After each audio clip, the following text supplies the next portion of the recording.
Le Premier ministre a réagi avec dépit et a totalement discrédité l'information publiée hier par le quotidien Haaretz sur la tenue de négociations secrètes entre Israël et la Syrie au cours d'une visite le long de la ligne verte. Il a déclaré ne pas être au courant de l'initiative et ne pas y accorder d'importance. Même réaction du côté des anciens responsables du cabinet d'Ariel Sharon.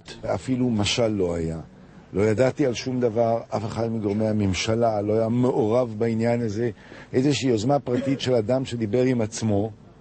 ממה שאני קורא גם, אז הבר שיח שלו היה דמות תימהונית מארצות הברית.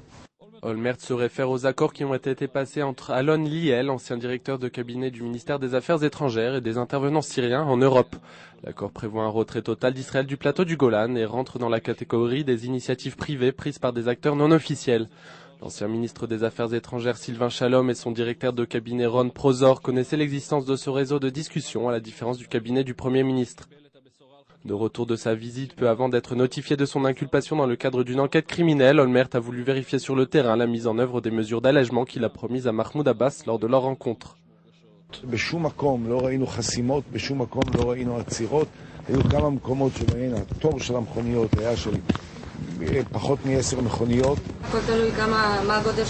En attendant, Olmert s'active à mettre en œuvre en commun avec les États-Unis une politique de renforcement progressif de Mahmoud Abbas. Ici, un point de passage, il applique la promesse qu'il a faite à Condoleezza Rice de veiller personnellement au respect de cette politique. זאת הכוונה, לעזור לשיפור החיים של תושבי יהודה ושומרון, מבלי לחס וחלילה, ואני מדגיש את זה, מבלי לוותר על קוצו של יוד בנושא ביטחון.